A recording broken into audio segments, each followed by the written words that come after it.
Good morning, everyone, and welcome to tourismtechnology.com's webinar, Your Guide to Online Content Creation. As I said, my name is Melissa Ennis, and I'm with Hospitality Newfoundland and Labrador in St. John's. We're hosting the webinar from here this morning.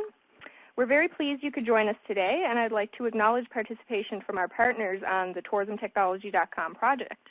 That's the provinces of New Brunswick, Prince Edward Island, and Newfoundland and Labrador, and the tourism industry associations of each province, including the Tourism Industry Association of New Brunswick, the Tourism Industry Association of Prince Edward Island, and us here at Hospitality Newfoundland and Labrador, and then, of course, our partners, Tourism Atlantic, ACOA. So the aim of the tourismtechnology.com project is to empower tourism operators in Atlantic Canada to improve their competitiveness by effectively using online technology. Tourismtechnology.com provides operators with the skills, knowledge, and expertise to take advantage of current online tools and resources. We offer one-on-one mentoring, workshops, and tutorials, all ranging from basic to advanced levels of learning. I would also like to acknowledge my colleagues in New Brunswick and Prince Edward Island. Alison Clark of TyPi and Drew Noyles of TyMB are also online here. As we are an Atlantic Canadian project, we have people online today, tourism operators from all over Atlantic Canada in Newfoundland and Labrador, New Brunswick, and PEI. So welcome everyone, and you can see Drew and Allison there in the chat window. They're your contacts in your provinces as well, and so you can reach out to them at any time for any of your tourism technology needs. So we're very happy to have Daniel McDonald of a company called Content Rebel with us here today. Daniel is a Summerside PEI native that grew up getting involved in every club, association, or council he could find. He attended the University of Prince Edward Island on a full English scholarship and spent 2 years as a student of the arts with a business minor before switching his major to business and graduating with academic honors, industry achievement, and a minor in English. After graduating, Daniel moved to Toronto to take a marketing job with Transcontinental Media, where he worked until he decided to leave and start his own company. Last year, Daniel was awarded Young Entrepreneurship funding to expand his company and decided to base the rapidly growing business in Prince Edward Island. 2 years and a huge roster of satisfied clients later, Content Rebel's brand of business-focused writing continues to prove its value to clients both locally and from around the world. Today, Daniel will be talking about best practices for content creation and how to incorporate search engine optimization into your content strategy. So without further ado, I'll pass it over to Daniel to get started. Perfect. Hi, everybody. Thanks so much for joining us today. Your guide to online content creation. So we'll do a quick welcome, talk a bit about the company. You already heard about me, so we won't do that again. And then I'll lay out what is going to be in the presentation. So we're located in Charlottetown, PEI. And we have clients all over the world, ranging from the California coast all the way to mainland China and everybody in between. Everybody needs good content, and we've built a company around providing fantastic written words to help drive the bottom line and drive sales success. So we love being in Charlottetown, we love being on PEI, and we love being in Atlantic Canada. I spent a couple years in Toronto, and you do miss it. You really do miss it. So moving on. There's me. Skip that because we've already gone through it. And then what's next? So the 3 stages of good business writing. Helping clients find you, or SEO. Helping clients research you, which is your story, telling your story. And helping clients buy from you, promoting sales. And since every webinar I've ever attended has a 3-stage or a 3-word or a catchy little acronym that they use, I'll be referring to it as the 3 S's of good writing, SEO, story, and sales as we move forward. So the first one we'll get into is SEO, helping clients find you. And we'll talk about what SEO is, the coding, content, how to establish the SEO content for your business, for you. And again, this is where it's going to become very personalized. How to write SEO content will be the final thing we talk about. And it's an interesting subject because you have to write for people, because it's going to be people that read your site, but you also have to write for the computer so that it can find your site and bring it up into the top results. So what is SEO? SEO has 2 sections. It stands for Search Engine Optimization. I should put that right up front. we use the acronym quite a lot in the industry, and we forget that it's a totally meaningless set of letters if you don't know the story behind it. So search engines, Google, Yahoo, Bing, they all use proprietary algorithms to find your site and bring it to the top of the results. The results that these sites show are very specific based on what the people are searching for and the quality of the website that those results are on. The results that come up are based first on coding. So if you have a site that is built from the ground up by someone who knows what they're doing, they've put in the correct meta tags, the back end is built in a way that lets Google's robot go through and find all the information that it needs quickly and easily. That's a very important part of SEO. And you can go on forever on this topic of coding. And it's very easy to find people that really love it, that really love going through.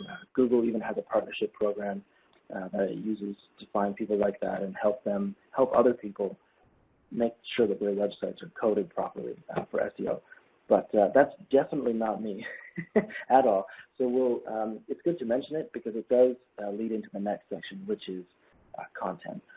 So we talked quickly about coding, but moving off of coding and into the content, which is where sort of the expertise lies and where we want to focus on, the biggest thing to think about in SEO is how does Google find your site? And Google finds the site using a number of different factors, but the biggest factor it uses is the quality of your content.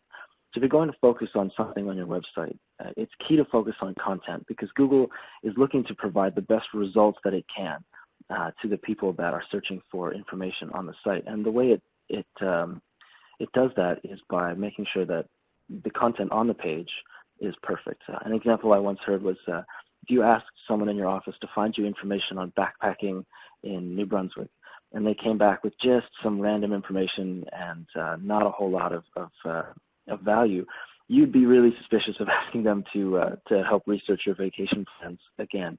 But if they came back with a ton of well-researched information and it was all laid out really well and it had just all of the things you would need before you made that trip, you would not only be very happy with that site, you would also ask that person for more information again. And that's what Google is looking for online out of its sites. It'll ask for information. If it gets good content back, it will continue to ask that site, continue to rank it higher in the results. But if it gets bad information back, not enough information back, then that page will start to fall in the rankings.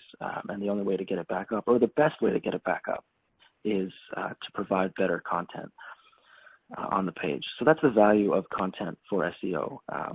It's aligning your interests and the interests of Google to serve a client the best information possible.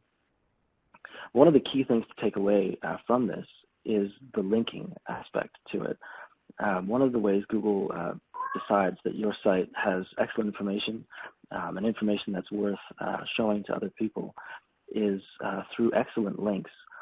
And those links, an example of this would be if you have a Wikipedia article and that article is talking about vacationing in New Brunswick or vacationing somewhere in Atlantic Canada, and it's drawing information from your website to show to people on Wikipedia, which is a site that Google trusts, that Google wants to show to people. Then Google sees that your site is providing the information through a link and values that link highly, which means that it then values your website highly. It's worth mentioning because it does factor in later on in this presentation, but also it's an easy way to start seeing your content in a different light. Is what you're writing, is what's on your website worth a link to Wikipedia? Is it worth a link to a tourism association website or a trusted source like that? If it isn't, then it might be time to look at revising some content or creating some new content that will really up the value of your site going forward. It also has implications for social media as well. If you're putting stuff on social media, which is then linking to your website or your website back to social media is huge, and sites that are hosting that content, Facebook, Twitter, the rest of them, they have teams of people to make sure that their sites have strong search engine optimization, which then means that your website can sort of take advantage of that a little bit. So that is a high-level view of SEO, the coding aspect of it, which I have some experience in, but isn't as important as the content aspect, providing people that visit your site with fantastic results for the searches that they're looking for, so that your interests and Google's interests are aligned and that you start to climb the rankings. So moving on into the next section here, how to establish your SEO content. There are 3 stages to this: planning, focusing that planning, and then from that planning, developing keywords. So starting with the planning stages of it, the first thing that you need to do is sit down with someone who isn't part of your organization, someone that doesn't know the industry lingo, someone who's not really familiar with the in-depth side of your business. Because as you're planning, you're going to be planning to find keywords and phrases and things that you do better than anyone else based on what other people, what the public, what your potential clients are going to be searching for. So sit down with whether it's a marketing firm or a friend or someone in your circle and just start planning what it is that you do best, what your focus is as a company, what you have that nobody else does. Once you've sat down with somebody and you've started that process of just really high-level brainstorming on what it is you do best. So if you're a cottage company on PEI and you're sitting down for this high-level session and you're starting to think, what do we offer? We're cottages on PEI. That's very high level. That's very broad. There are many sets of cottages on PEI. We offer beachfront access, direct, right on the water. Great. That's another level. What else do we offer? We offer luxury. Everything's included in the thing. You don't have to go for laundry. It's just all contained in the cottage. It's a very nice location. And continuing on like that again and again until you've defined exactly what you are in your market. Then taking all of that information, and you should have several pages worth at that point, and really focusing it around what your potential clients will be searching for. And everybody has had this experience where they're going on Google, they're looking for something, let's say bicycles as an example, and they've typed in bicycles and hit enter, and realize that that's going to give them Wikipedia articles on when bicycles were invented, what they are, all the rest of it. So then they revise their search, bicycles for sale, and that gets them a list of sites, Walmart, Canadian Tire, the rest of it, that are selling bicycles. And then they realize we don't want a brand new bicycle, we want a used bicycle, and then refining that search down and down and down again, deleting and adding new keywords until they've found the exact type of bicycle that they're looking for. So a used blue mountain bike for sale in Charlottetown. Then they have that keyword string to really tighten their results onto what they're looking for. And that's what you need to be doing on your end with your focusing. Really defining what you are and then breaking that down into what people will be searching for. And this is where it's very important to have that outside view of your company because keywords are very easy to drop in, and if you're dropping in keywords that contain industry lingo that other people or the general public won't really know, you'll start to focus your company around content that's not going to really produce results that are what you're looking for. And as that outside person gives you feedback on what they might be searching for, and as you sort of guide that discussion, you'll start to get a list of keywords naturally from that conversation. And these keywords will really help guide the content creation process going forward. Just like that used blue mountain bike in Charlottetown is a set of keywords that will guide someone directly to what they're looking for. You will eventually have that for your business. And from there, once you have that, it's important to note that the process isn't over. This is just an initial list to get you started. But establishing SEO content is a long-term process. Google is a huge company, and it does think very quickly, but it does take a long time for SEO content to start to show results, for an SEO strategy to start to show results, which is frustrating to hear in rapid turnaround in an industry that you have a few months to make a big impact. But it is very helpful to think in terms of 6 months down the road. When those 6 months are over, reevaluating those keywords, reevaluating that content to make sure that it still matches everything that's going on in your company, and finding someone that can help analyze that result or those results through your Google Analytics, if you have that set up, or some of the other services that provide back-end support.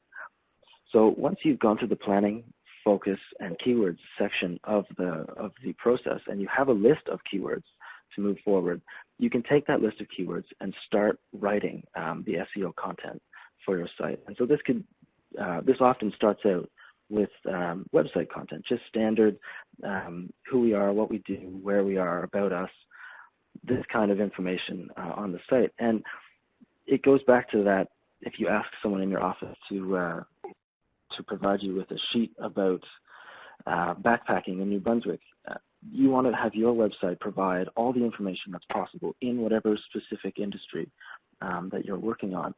And it's incredibly important to remember that even though you are writing for a computer with these keywords, you have a list of keywords that you spend a lot of time gathering. It's very important to remember that you need to write for humans more so than writing for the computer. There was I can't find the link. I was trying to find it for this presentation, but there was an example of a company, a hotel company, that had just launched a new conference room, and they wanted to rank for new conference room in San Francisco. And they peppered that keyword phrase into every single paragraph, just about every single sentence on their website, which made it entirely unreadable. It's completely useless for a human reading that site. And in the past, when Google was new and the whole industry was starting to scale up, that was one way that Google used to find results, was the number of times that a keyword was ranked on a site.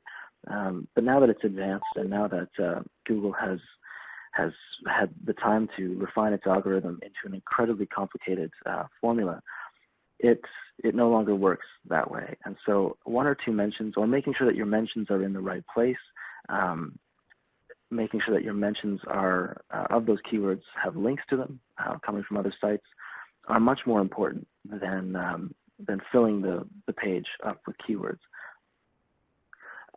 It's also okay to have photos, videos on the site, even though those things don't have keywords in them and don't really contribute to Google's algorithms. If people are spending more time on the site, people are coming off of the site happier, that's not only better for you. Google does track some of those metrics, even though there aren't keywords there, to value the site higher than if it was without any of those elements. So make sure to write for humans. Use the keywords as a guide to help focus your writing around your specific part in the industry, and put the keywords in, and remember that that linking, creating content that other people would want to link to, whether it be Wikipedia or industry associations, things like that as well, helps when writing SEO content, and helps the SEO results as they go forward. The next section is story, helping clients research you.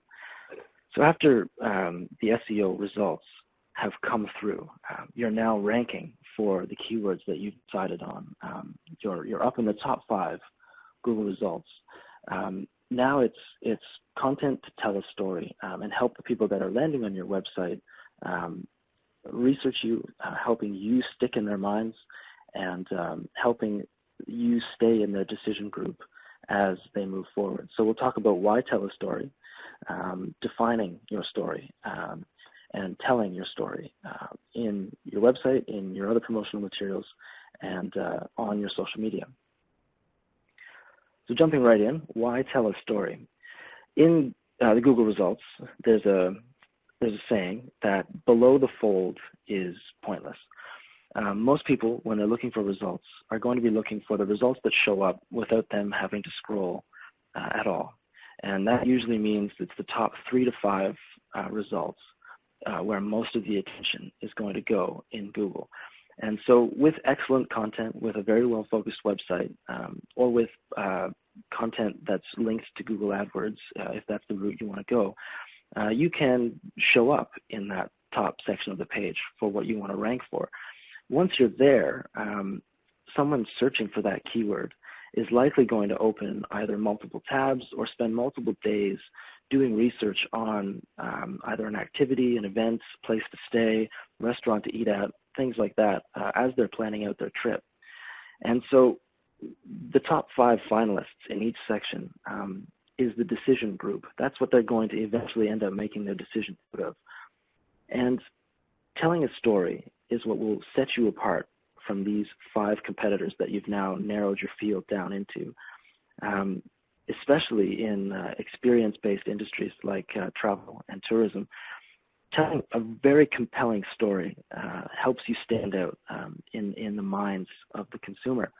And so really sitting down and finding that story is what will set you apart. And so that moves us perfectly into defining your story. What makes you unique, and more so unique, more so than just unique, what makes you very, very special in your industry? And this is often a story that's if it's a new company, it's gleaned from the owner's experiences. If it's an established company, it's gleaned from the years in operation. What really makes you unique? An easy place to start is history, and going forward from there, stories that your people have told about you, like people that have come to visit you or take part in the activity. They'll all come away with something, and finding what they're coming away with and using that story is incredibly helpful to define what it is about your property that generates those stories, and what it is about your property that is unique from other companies that are generating their own stories. And this is where the keyword connection can also help. If you spent the time going through your keywords, going through your phrases, and especially with people that don't know the industry lingo, an outsider, this will give you a starting point to help define your story. So with the cottage example, luxury seaside cottages, things that have really come together over the years in operation for that business to make it unique, whether it's a beautiful veranda that people love to sit out at and great memories have been made there. Is it a story that the owner has in the history? So it was founded after someone came over and braved the rough seas and saw the land and thought that they were going to start a cottage there. Things like that really help your company or your event or your experience stand out in the minds of the consumer. And again, this will be so unique to each business that's listening in today. So questions are welcome about how to start that process.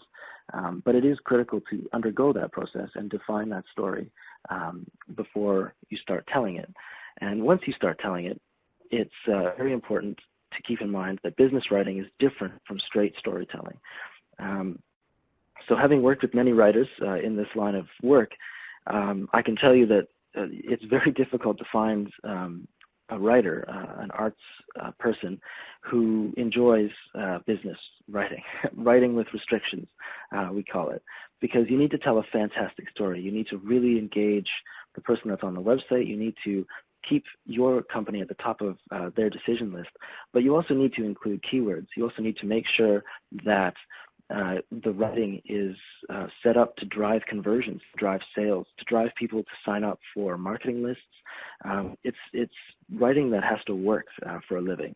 And when you're telling your story, it's important to keep that, the writer that you get to do that, in the back of their minds, so that you're always putting your writing into work for you when you're not on the site, so that you can really see a return on investment. It's important that everything in your company returns some profit for you, and writing is no different, even if it is in a more roundabout way here. And again, this is different for every company. If there's a very quick process to land the sale, then this kind of business writing will be very different than if it's a longer process, if more research is involved, or if it's an activity that will require more investment on the person's part.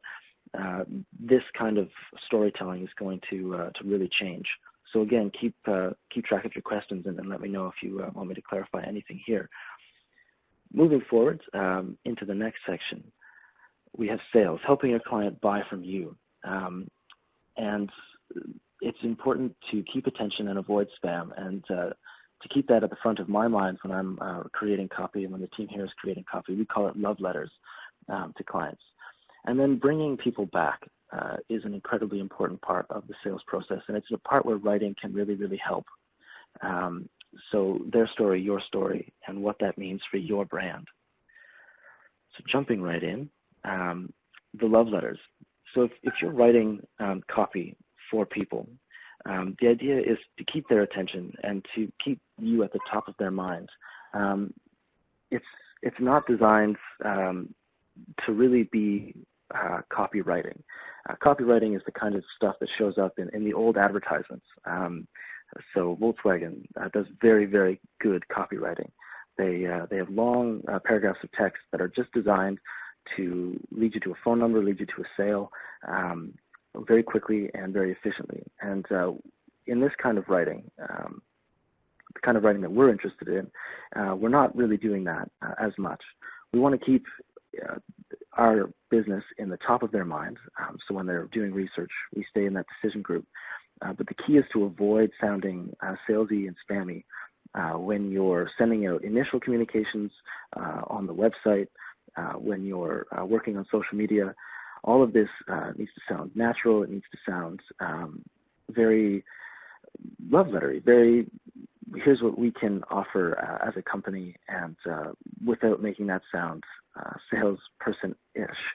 And again, this is different for each business, but if that is what is guiding the content does turn out quite different from standard copywriting.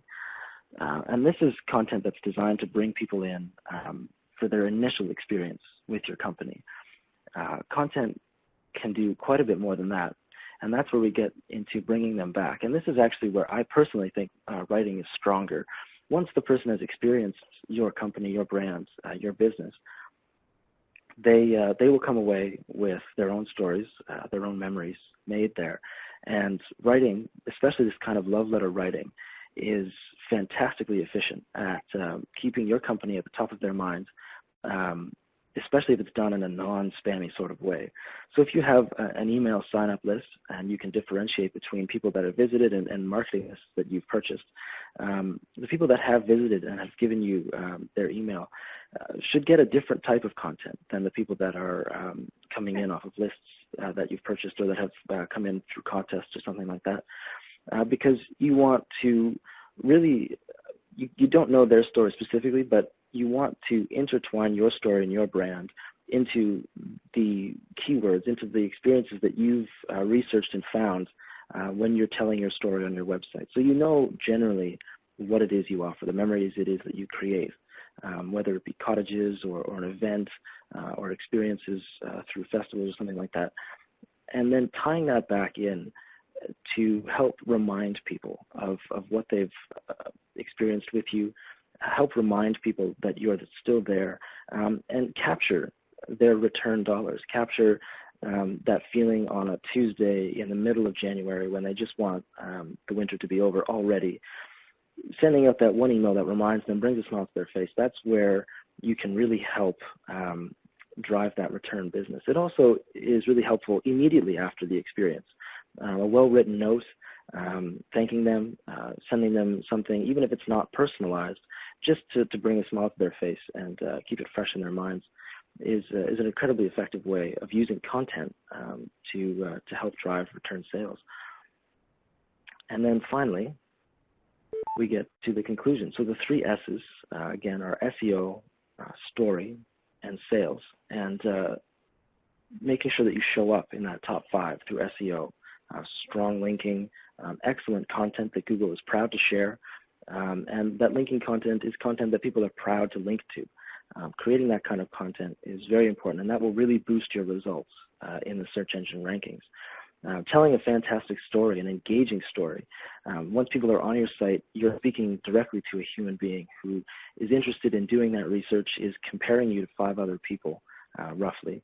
And you want to stand out with something that makes you truly unique, with a story that adds value to their search and to your brand.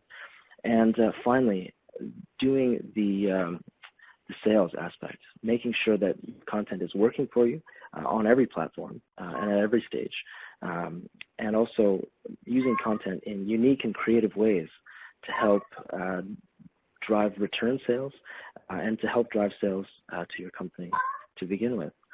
And that's it for the presentation on marketing content and marketing copy. And I'll let Melissa take over and guide it from here.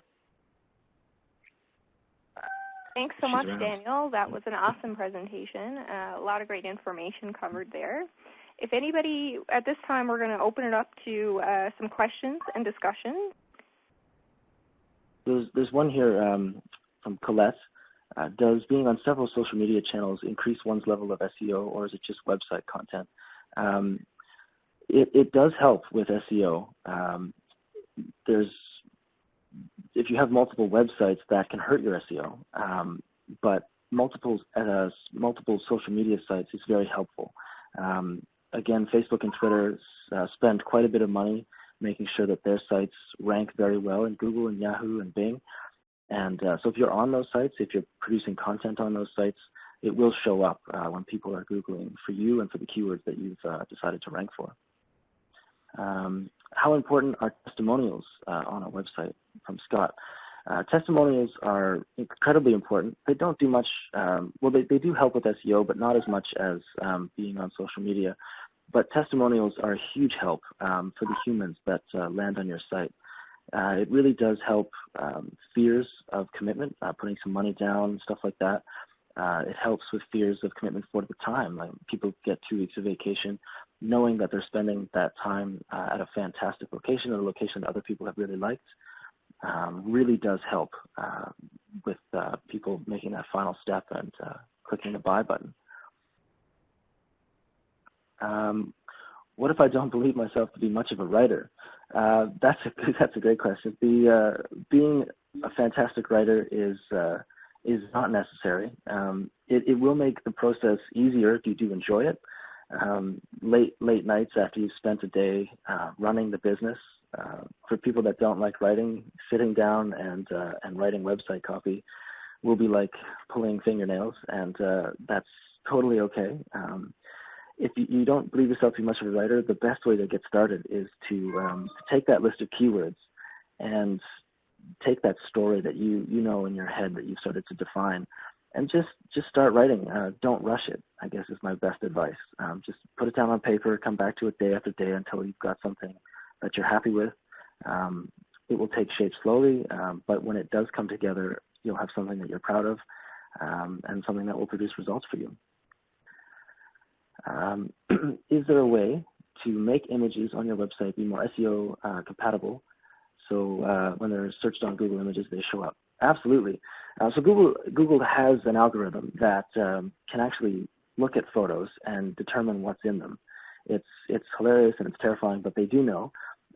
However, the best way to do that is to make sure that they're labeled correctly. So something that I'm guilty of too is putting an image on my website that just says image 1 or picture 1 or image 597, something like that with no real title. The best way to show up in a Google image search or in a search when people are looking for photos is to make sure that the photo is clearly labeled with what it shows and what's in it. Some website back-end services like WordPress will offer you a spot to put tags and a spot to put a meta description. Both of those should be filled out every time you put a photo on your site, or a video for that matter, and that will help Google's robots determine what's in it and help it rank for those keywords. what advice would you give to making your content creation efforts consistent and sustainable? Consistent and sustainable is a huge factor in creating content. Some companies will put a huge amount of effort into creating a website and 6 blog posts and then never touch it again. And Google will rank you initially for those. Those efforts definitely aren't wasted.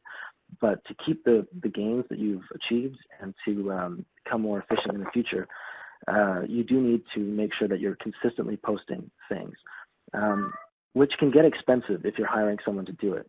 And so to make sure that it's sustainable to both your bottom line and to the content that you're creating, I would recommend really laying out a content plan for as long as the entire season or the entire off-season, a long period of time, so that you can accurately determine where your budget's going to go, what you actually want it to say, and create the content from there. So, for example, not everybody needs to be posting content every day or even every week, but if you know that in advance, you can lay that out and make sure that you're both consistent and sustainable.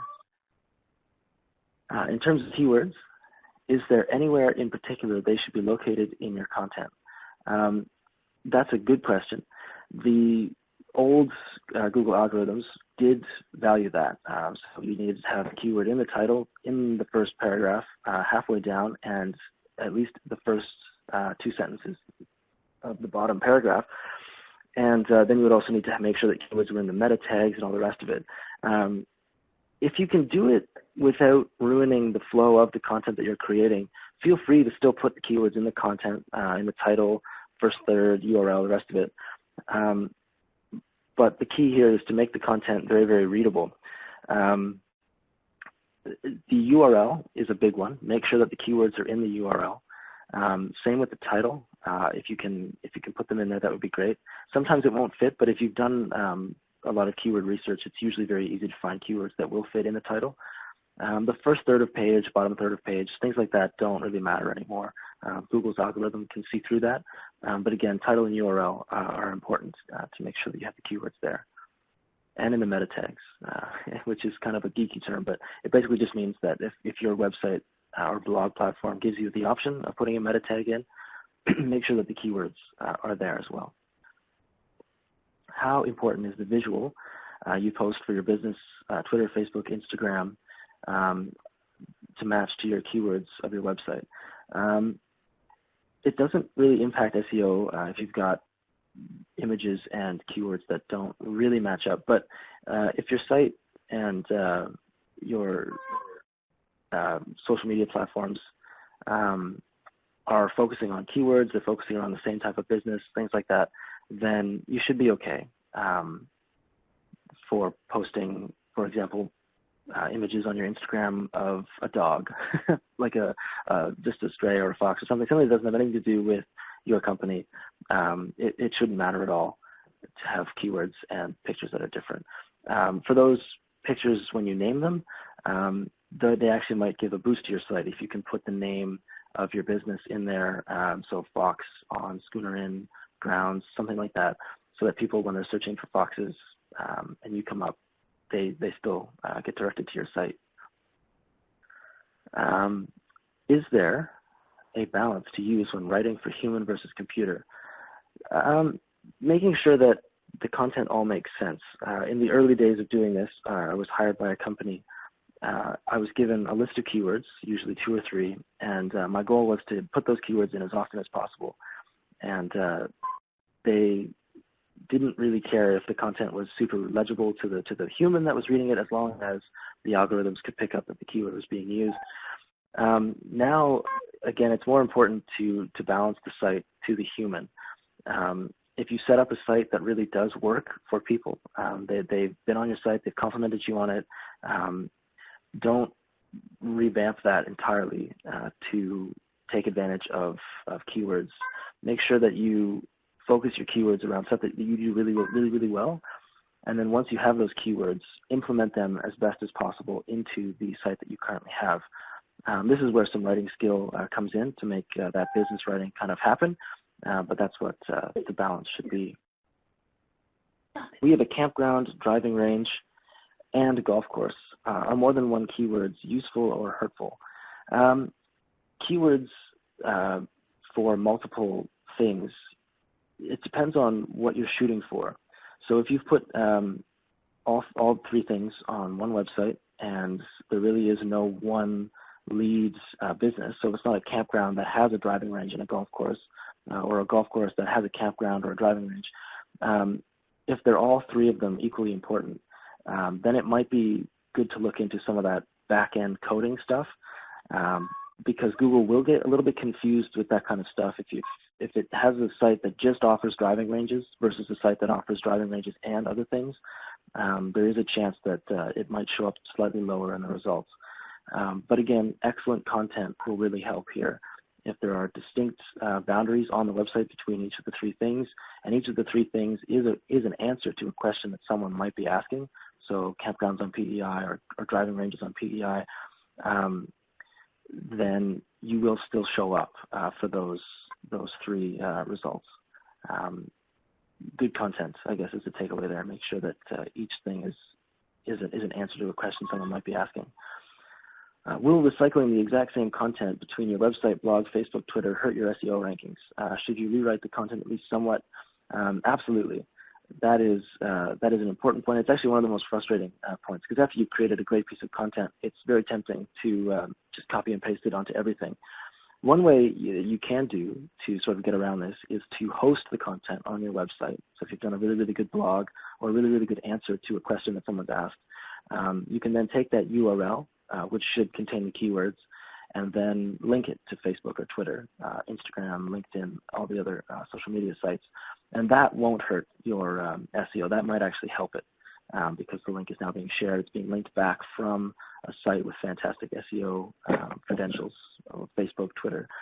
But if you're going to take the exact same content and post it to Facebook, to LinkedIn, it's best to rewrite it for that audience, both for SEO and for a human perspective. Humans reading stuff on LinkedIn are going to be looking for slightly different takeaways, slightly different content than people that are reading it on Facebook, for example. Yeah, so even if it's your own original content, it's important to rewrite it for the audience, both for SEO purposes and for the people reading it. What brands do you think excel at creating content that really pushes the envelope on what can be accomplished with content marketing? One of my favorite ones, and they do some writing, but one of my favorite ones is actually Red Bull. A lot of what they do is based around video and picture content, because that's what their medium sort of demands. But they've done a really good job of sponsoring and being around really exciting things, and then generating just tons and tons of content around that.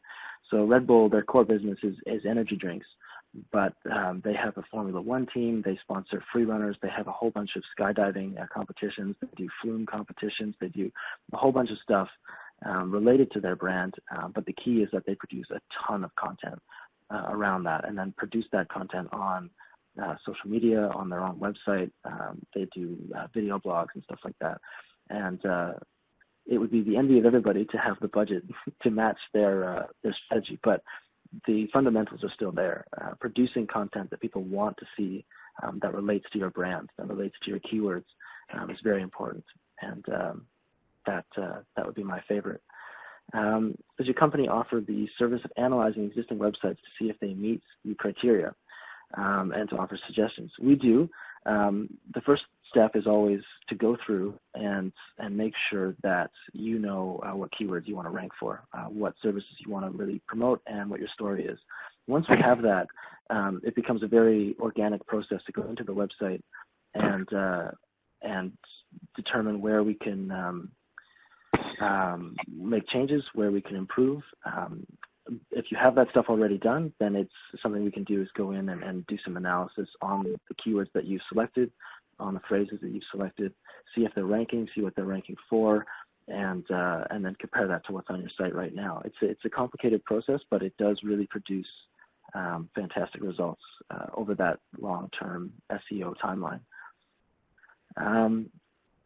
The question, what trends do you foresee influencing content creation?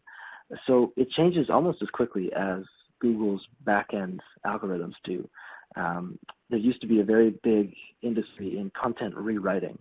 So a marketing firm, black hat SEO company, so one that was not super above board with their tactics, would write an article, and then they would hire people for pennies on the word to go in and rewrite that article 6 or 7 times.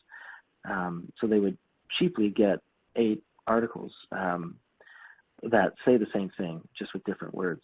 And then some clever souls saw that people were doing that, and then programmed an application to do that for them. So now there are sites online where you can go and just take a blog post, copy it, drop it in, and hit go. And it will create as many different versions of that blog as you want. Same message, it just uses the thesaurus words and algorithms to produce a different piece of content. And if somebody else can do it, Google's done it. And so if you do that, Google will penalize your site quite severely for copying content that's not really adding any more value to their user's experience. It's just you're trying to influence the search results. So I strongly recommend not doing that because your rankings will go down. But that's an example of something that has rapidly come into fashion, been spotted by Google, and then been slapped down. Again, the trends that I foresee going forward is as Google's algorithm gets more and more advanced, as it gets better and better at determining what's on a site, what people mean when they type in search queries, and what people are looking to see. As it gets better at those things, good content will continually rise above people that are trying to do tricks to get their site higher up. Very, very good content is the future of content. An SEO friend of mine was just saying that it used to be that the standard size of a blog article, the standard knowledge, was 500 words. People will not read more than 500 words. And that has changed massively, even in the last 2 years. It's now 2,000 words, like long articles, really have a good impact because they're the articles that people want to link to.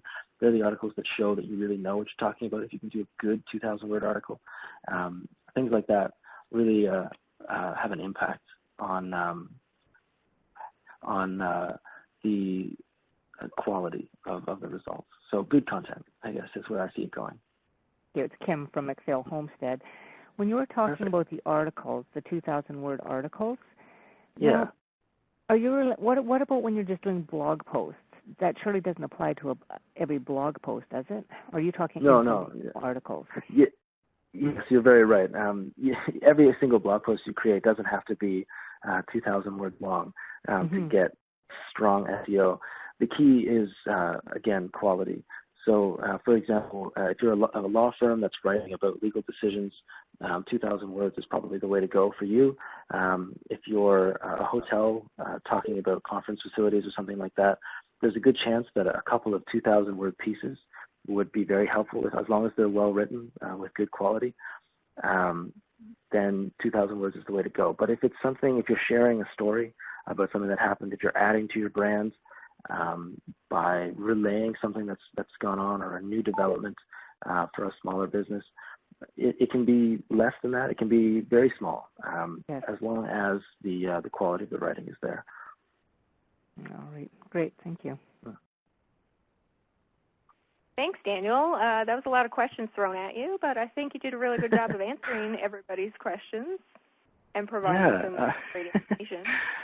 Hopefully it's not too confusing. I know it can go really quickly, and I can talk about it for hours. But yeah, thank you guys so much. It's been really fun to give the talk. So if you're wondering what your next learning steps might be following this presentation, there are many technology learning options available to you simply by contacting your provincial TIA. That's Tourism Industry Association, TIPI, TINB, Hospitality NL. We would be happy to help you determine your next steps, whether it be a one-on-one mentoring session, further workshops or training opportunities such as these webinars, or even advanced mentoring sessions. Thank you so much to TIPI member Daniel McDonald from Content Rebel. As I said before, it was a great presentation, and I think we got a lot of valuable information covered today, and a great discussion there at the end as well. The participants will be receiving a follow-up email with some more information and resources such as those as we discussed today There will also be a link to an evaluation survey in that follow-up email so that you guys can give us your feedback, suggest any future webinar or training opportunities that you'd like to see from tourismtechnology.com, and give us any of the great information, any feedback that you on anything that you heard here today as well. So you can check out tourismtechnology.com for a complete list of resources and training opportunities. Or, as I said, you can call your Provincial Tourism Industry Association. There's some contact information up on the screen there now. Again, thank you to our project partners, the provinces of New Brunswick, Prince Edward Island, and Newfoundland and Labrador, and the tourism industry associations of each province, including the Tourism Industry Association of New Brunswick, the Tourism Industry Association of Prince Edward Island, and Hospitality Newfoundland and Labrador, and, of course, Tourism Atlantic, ACOA. Thank you, everyone, for joining us today, and we look forward to working together with you in the future.